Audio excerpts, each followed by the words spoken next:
all of the various stakeholders, unless they are a charity, are driven by either budget needs or by the demands of their shareholders. And everyone feels very sorry for the homeless people, but it's not their job.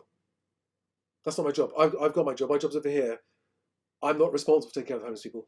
And this is why so many of the events that you refer to get lots of attention on the day and the day after, but then it's like it never happened. And that's why my long-term approach to this is to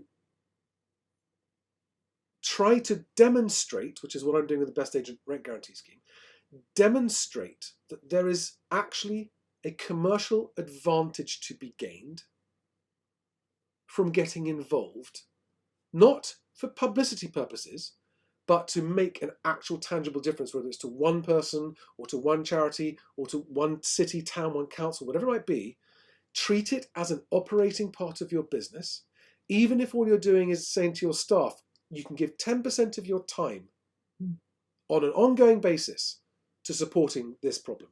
Or you talk to your marketing department and say X% of the advertising budget or advertising spend must include this ongoing support. So it's never just a one-off thing, a temporary thing, a night out sleeping rough to raise funds. It's a one-off. It's got to be something sustainable, and it's got to be something that is not seen by these corporations as costing them any money. Because it's no one's job to solve the homeless problem if you're in that corporation. No one has that job. Someone might be able to have the job of dishing out charitable funds, but charitable funds won't solve the problem. They only provide temporary relief.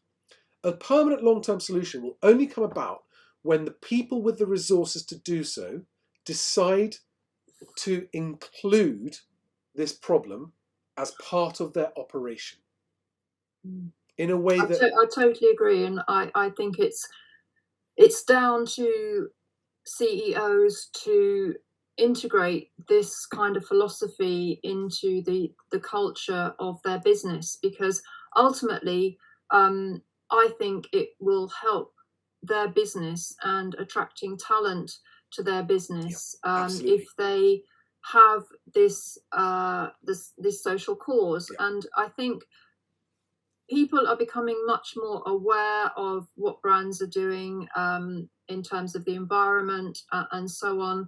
And we're seeing more and more companies becoming B Corps, and people understanding why a B Corps is such a great company to support with your business. And, just an example, I love an outdoors brand called Passenger, because every piece of clothing you buy, they plant a tree. Right. And when I have a choice of going to a business that doesn't plant a tree and one that does, I feel better going for the brand that's actually supporting the environment, and they use all recycled materials and things like that.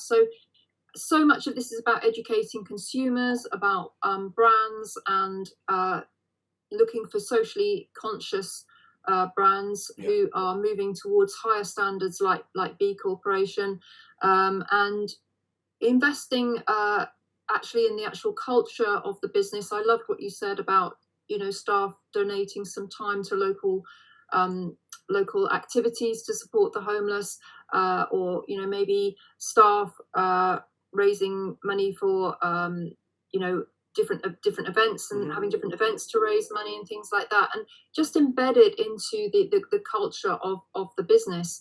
And I think it has so many benefits within the business itself, as well as actual benefits within the community where that business is offering their support.